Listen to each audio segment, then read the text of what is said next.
You're watching Weekend at Gabe's, and I'm Weekend Gabe. This latest episode was brought to you by the good folks over at the Ghetto Flower. Use our code W at G for an exclusive 15% discount when visiting their site. Tell them I sent you. Now enjoy the show. Coming from Chicago, he's from the Austin area on the west side. Twice Emmy nominated Emmy and producer who has the new album, The Younger I Get, the expanded edition. It is a pleasure to introduce the Weekend Gabe, Hugh Lee, tonight on the show. How are you, sir? Hey, how's everybody? How are you two tonight? Doing Great. good. I'm so glad we got the technical stuff out of the way and you're able to jump on. Me too, me too. It seemed like it was a little hassle there, but we got it figured out. Listen, it's always right before showtime when your heart starts to beat a little bit fast when things don't work. But Right? man, I'm so glad you were able to jump on with us, man. You've been at this for a very long time, creating music and being dabbling into all types of facets of entertainment, man. The new album, The Younger I Get, you just did the expanded edition this spring. You just dropped like 5 new records to the album that came out the end of 2021. Talk about like what the younger I get. You've been at this, what, 12, 13 years? Do you feel like a young man still in this game? I mean, I don't know if I say I was in it for 12, 13 years. I mean, technically you could say that, but I wasn't like fully delving Right. into it. I was kind of like part time. But yeah, I've been doing it for about 6, 7 years now, and I still Okay. feel young. I mean, I embrace the younger generation. I'm not like the young kids, but I'm still fairly young. I'm not like Kanye old, so I still feel like I'm okay for now. I wanted to jump on this idea when we were doing the research. When you were at Indiana State, you had this fantastic anti or this suicide awareness record that gained you a lot of notoriety and popularity, right? And Yeah. then fast forward to a few years later, and you were talking about like bridging the gap between the then popular drill sound of Chicago and sort of this backpack rap that you yourself were fond of. Now this sort of third wave of Hugh Lee, where are you at musically? What is your goals and what are you trying to achieve? Honestly, I'm just really trying to be as honest as I possibly can. Like, I think, and I was just saying this earlier, like, every project or every, like, style that I go into is like I develop or I learn more about myself. And so I learn these new things, whether they be flaws or good things, idiosyncrasies, this, that, and third. And I take my time to process them and I'm able to put that into music. So, whatever music I'm making, that just is it just happens to be where my journey is at that moment. And so I like that I could go anywhere because I don't know what I'm going to be 5 years from now. I don't know what I'm going to be next year. And so I like the fact that I'm able to just keep creating and keep experiencing life in that facet. Mm. Word. Let's talk about the album really quick. Mhm. Obviously, you've talked in other interviews about the Gambino influence on this tape. Uh, Yeah. shares the title with, I believe that was the first project from Childish a long time ago. But you shared an Hmm. incredible story about sneaking into a Childish Gambino show with a fake ID. Can you dive a little bit deeper there? Yeah, I was ooh, there's been a couple times where I snuck into those shows, but this one in particular, I was I wasn't a rapper in high school. I didn't do any music at all. High school, middle school, any of that. And this was like somewhere around like my senior year. And I secretly wanted to do stand up comedy, but I no one knew that I wanted to do stand up comedy. And like I didn't know that he did stand up comedy at all. It was just kind of like a random thing. And I was looking up um, Kanye West All of the Lights remixes. And I came up to all these remixes. It was like Drake, Lil Wayne, I Busta Rhymes, and then remember that one. yeah, and I saw the Childish Gambino, and I'm like, what's the Childish Gambino? And so I like played it, and I remember when it first came on, he was like singing, and I was like, why does it sound like that? No, cut that off, cut that off. And I think one day it was still in my library, and it just kept playing, and I was like, what is that? And so then I ended up looking up his other music, and this is way before anyone knew like who he was or anything. And I was like, all right, I got to go see this guy's concert. And so my older brother, obviously he's my older brother, so he had like an ID, and I used his ID to actually get into it. So it wasn't really fake per se; it just wasn't mine. It was my older brother's ID that I used to get into the concert. Yeah, and I ended up at that concert. partying next to this old guy, and he knew all the words to every song. He's an old guy, like 50, 60. And I'm like, this guy knows everything. So I'm just next to him because I'm a fresh fan, so I know all the music. And he's like, oh, yeah, yeah. So he ends up inviting me backstage after the show. And lo and behold, it's Donald Sr. That's who the old guy was. What? Wow. That's crazy. That And is we had like super these wild. back and forths on Twitter for years before he passed. RIP to him. But yeah, he took me backstage. I got to meet Steve and Donald. And this is when I'm still fresh to it. And yeah, it just kind of grew from there. Hell yeah. What about him as an artist like stands out as an inspiration? What was the choice behind, doing the parallel album titles? I think that when I first started rapping, like when you first start rapping, you sound like someone. You just mimic someone. And he was that person that I kind of mimicked. And for those who were privy enough to hear his project, the younger I get, it really just sounds like a knockoff Drake. Like, and like the Lil Wayne, when he used to do the nasally rap, it just sounds like that. And so with this project, it was like, okay, I was mimicking Donald's style for so many years. I got to be in camps. I got to be in some of his writing sessions, and I mirrored that style because that was my example of success. So now I've come into my own. I have my own sound, and I want to kind of take that and make it my own because he announces that project. Yeah. No, I hear you. So so you've been so you grew up on Chicago's West Side in the Austin area, and you talk about this on the record. I can't remember which one on the record on West Side, and you're like talking about going up and down Central. And so I don't live that far from Austin, by the way. I'm in Belmont Cragen, which is Right there, north. like just north. Yeah. Yeah, so I'm familiar with like Central and going north and south on Central, exactly. And you rap about like in a lot of your records that you've rapped about over the time. You talk about growing up on Chicago's West Side and what that meant to you and what that feeling was of being someone from that community and from that area and being an example of what can come from that area. Do you still carry sort of that weight of being the pride of the West Side and like, there's talent, there's skill here. Don't forget about us. To an extent, I mean, there are people who trailblazed way before me. Like, gotta give like King Louis, Saba's doing his thing right now. Sure. Yeah. And he 2 blocks away from me the whole time. Like, there's someone else that I'm forgetting, and I'm so sorry. But there's a few people from the West Side, even Lupe, who kind of blazed that trail for us. And so I can't sit here and act like I'm the only one, or even the biggest right now, because arguably everyone could say Saba's the biggest from the West Side right now. And I just like that there's more of us getting the attention, more of us getting the spotlight, because for a long time it was just the South Side. And I got a love for the South Side, but it's just not us. No, I feel that. Another name that features frequently on this album is speaking of West Side is Leo West, who appears a lot. Talk a little bit about your relationship with him. I believe he appears 3 or 4 times on this album. Mm-hmm. Why was it important for y'all to link up on this and work on it?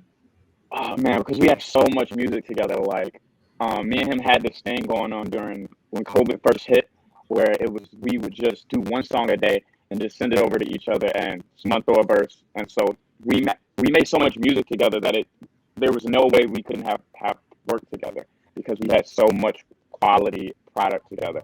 And more importantly, that's my cousin. So it's a family affair. Yeah, just like every single day, just cooking up, and he kind of put that fire under me to make sure that I wasn't just a rapper, and I learned how to engineer as well. Because for a while, it was just like, look, I know how to do videos, and I know how to rap, and I know how to market. I'll be fine with that. But he kind of put that fire under me even during COVID to make sure that I sat down, learn how to engineer myself, learn how to mix, engineer other people, and just learn that as well. So that was a skill that he helped me with as well. Yeah. Throughout the album, we hear a lot of reflection of the last few years, and you spoke about how your first record deal wasn't the best, and you had to work through that. What? Not to bring it up as like a bad omen. I can tell by your face; it was a little bit painful. Yeah. When I tell you, it was so. I mean, I can tell it now. Everyone really knows it now, or everyone else knows it now. But so I was in college. I dropped the first song of my life called MVP. This is before Letter Home. Like I had the video in the which was a suicide video. I had it in my hard drive, but I never released it. So me and this guy that I met in college, named Brewski, we linked and we made a bunch of music together. And MVP was the first record that we made. It was the first song, like professional song I ever done. We came up to Chicago, recorded it in Force 17, where Nile was recording acid rap at the time, and for Chance.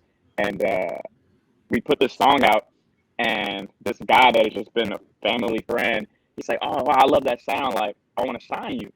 And I'm like, "Well, you can't sign me because me and him we're a group, and I can't leave him behind. That's just not how I get down." And he's like, "Oh, all right, cool." And so the day we were supposed to sign, my sister was having her child. So I go to the hospital, and he goes up there. I'm like, "Just make sure all the paperwork's right, X, Y, Z." And like, say I'm new. I'm like 2 months into the music industry. So I go back the next day, get my contract. He's like, yeah, the lawyers looked it over, everything's good. Like, bet. So I sign, he signs, and we go for like 3-4 months making this incredible album. Like, it was a great album, it really was, especially for the time being. It was a great album. And there was one song we got into it about because it was like it was what I felt was my best song ever at that moment, which it was. And he wanted to take my verse off the second verse, and I'm like, "Hey, we're a group. We can't do a song without each other, and it's my song, more importantly." And so he's like, "Maybe you should talk to that guy," which is the label owner. And I go to the label owner. He's like, "You didn't read your contract." I'm like, "What do you mean?" He's like, "No. We signed the white boy because he'll get us there faster, and we just signed you as a writer with no publishing." And I'm like, like, yeah, when they originally asked me, and I'm like, how could you do that to me? And he's like, "Oh, it's just business. And I was just like, so he ended up using my entire album and taking me off every song, and then put the album out and got like a $2-3 million deal off of it. Jesus, man. Whoa. It's not something that you want to hear. It's not something Yeah, that it you was, want to hear. but I was new, and I appreciated the lesson because like Matt Hennessy, who was the president of the Grammys at the time, we recorded the entire album with him. He's a trustee now, but I remember the words that he gave me, and I just was so low because I had left college. I had nothing to my name. This was like everything I had. And he's like, "So you wrote the album, right?" I'm like, "Yeah, I put my everything into that." He's like, "Write another one." And like something that small, it seems so insensitive, but it was exactly what I needed to hear. And I'm like, "You're right. Let me write another one." And I mean, I think Cabrini is a better project than that, but it took me a long time to get back to Cabrini because I wrote that album in like 2014, 2015, and then Cabrini was 6 years later. Yeah. And you did end up getting King Louis on that one, or at least on a remix. Yeah. Well, we had King Louis on a few of the other songs, but we couldn't release them because the guys, and I was locked in that contract for maybe 2 years, and the only way I got out of it was because those guys who signed us were really just a front men for like a big drug. They never got RICO'd. They got RICO'd? They got RICO, and that's how I got out of my contract. Wow. Sometimes things come full circle. At the same time, Free Thug. Free Thug. That's what they did a lot. All right, let's circle back up because this new album it has charted. You are on the iTunes charts. What and you received some plaques for that as well. Yeah, I got a few plaques on the way as well. I got the number one is still on the way because they take forever to make. And then I just got they just notified me like not yesterday but the day before that it hit 1 million streams on Spotify, so I get a plaque for that as well. I'm like, "Oh, all right, cool." Yeah. Hell yeah. It'll be nice. So, I mean, based off of that, seeing the traction that you're getting now, especially when you reflect on those tough times early in your career, who would you say are the Hugh Lee fans? Like what is that demographic? What do those people look like? I think they're just these emo rap kids who are very introspective and may not feel like anybody really understands them because that's how I was. I grew up in the hood, but I was never like, at least in my later teenage years, I wasn't like in that. I was just trying to figure life out and figure out why things were how they were, why we so poor, why can't I get into the colleges I want to get into, like, and there's a lot of people that fall into that same narrative, and so it's just that like-mindedness of it. And then of course, I make the pop songs that are chart, and so to get people to shake a little bit, the strippers and whatnot, or the dancers, I should say. So it's a little bit there too. You like to hit the club. Yeah. It just depends on the song itself, and that's one thing that I love that I've always done is I take a bunch of different sounds, whether it be drill, whether it be pop, whether it be a singy song, and I can make them into one fluid project, and that's one thing that I love to do. All right. In the few minutes we got left, you told me that you're working on a festival, music festival. What can you tell us about it? Where are you at in the progress? Are we going to see it this year? Give us anything about this, because I know you sounded excited about it. Yeah, I'm working with the mayor of Oak Park right now to secure it for next year for sure. Shout out to Oak Park, man. You know, the hometown. It'd be what it is. I worked for Anon, who's the mayor for a while. I worked for him for 4 years. And him, and Marge, we got something working with the new mayor as well, and they're doing a great job at helping me. They're also helping me open the studio, because I'm now opening the studio at Fort Knox, so I can give opportunities to other artists, the younger artists that are trying to come up and may not have that space. Because I do remember when I was coming up, there was nobody to kind of give me that advice that would have been really, really helpful. And the people that wanted to give you the advice want to charge you $1,000, $2,000 a month, where it's like, no, you have a hub where you can record and you can get the information that you need and do whatever you want with it. And I hope you use it for the right reasons. Hell yeah. Are you the in-house engineer over there, or is I will be one of the in-house engineers. Okay, I'll be sitting in on a lot of sessions as well, because it's my investment, so I got to make sure the money's right. Word up. But I'll be one of them for sure. One question I had before we get into a fun question here was you obviously have a lot of vocal effects on this album. When you're performing live at a festival like that, how do you translate that to make it live? I've seen some rehearsals that look like you didn't have it on quite yet. Or nah, I don't do it in the rehearsals because I want to make sure that I know how I need it to sound in case things go wrong. Things have gone wrong before. And so I use Aero 3. It's a nice little MIDI tool that one of the engineers at Fort Knox actually suggested for me. You can hook it into, it's an interface, you hook it into your laptop, or you can hook it into a bigger interface, and you can run like whether it be Antares Live, or you can even use like Gralian or something and just hit the key and it'll give you your effects. But I use preset vocal chain, so like I have my reverb the way I want it, I got my auto tune the way I like it, so it's always already preset. Hell yeah. All right. One last fun question before we get you out of here. I saw in another interview you mentioned that you're a huge movie fan. You love movies. If you weren't rapping, you would be running some sort of small AMC theater. Absolutely. And with that being said, what's the movie of the year so far? We've had some bangers this year. What you got on your list? This year, I gotta remember what came out this year. Oh my god. I saw a couple in theater. Oh no, No Way Home. No Way Home. That's the winner. Yeah, okay. That's the one.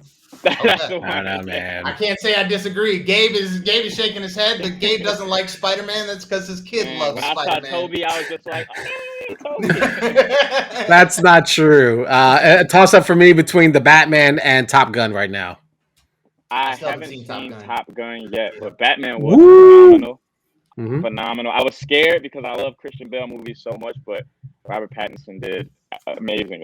Even storyline was just. He didn't save a single soul all movie, but he did his thing. He tried to. he just whooped ass, and that's all we needed him to do, and be moody. Exactly. All right. Really quick question before we get you out of here, before we run out of time. What is the record? It's called Missed Call. All right, really fun. Missed Call. What calls do you intentionally not pick up? Do you not pick up from exes? Do you miss those calls? I pick up from. I miss current girlfriend. Like I miss calls. Like I miss everyone's calls. My phone is on Do Not Disturb 23 hours of the day. Like honestly. What is the 1 hour that it's not? When I first wake up. Okay. But so if you want to get Hugh, yeah. No one's up when I first wake up though, so it's literally like you'll never get in touch with me. Got it. All right. And really quickly, what are the? We see that you're twice nominated for an Emmy. What were you nominated for? Because we couldn't find what you were nominated for. Tell us. Well, it's on IMDb. I luckily, and when I say luckily, I can't stress it enough. It would be like if I was the 12th man on the Golden State Warriors team that just won. I got to luckily do some intern work for American Ninja Warrior for 2 years as a AD holding the camera. Classic. Hey, Yeah. Hey, listen. Good work. Good work. Good work, my friend. Great job. Great job. Hugh Lee, man, thank you so much for joining us. The Younger I Get, the Younger Edition is out there on all digital streaming platforms. He's already hit 1 million listens on Spotify. Go run that up and let's get him to 2 million. I mean, I look forward so much to the festival. Keep us posted. Mm-hmm. We'll love to come out and support, especially because it's in Oak Park, Sam's neck of the woods. Yeah, you already know. Appreciate All right, both man. of you for having me as well. Much love, Absolutely. Appreciate you. Hugh Lee tonight on Weekend at Gabe's.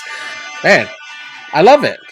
Yeah, man, so great, so great. You know, we lifted a little bit of the veil there. You know, it was tough doing some of the Hugh Lee research, but we dug a little deeper than your average interview, and that's what we do here on this show. Because Gabe, we do 3 things, and what are they? Share, support, and show love. Thank you for watching the latest episode of Weekend at Games on YouTube, brought to you by the Ghetto Flower. Make sure to also click on the links in the description for more information to our guests and access to exclusive new music from the Ghetto Flower and so much more. Make sure to also like and subscribe to the show, and also continue to share, support, and show love by clicking on any of the links surrounding my head. Thanks for watching.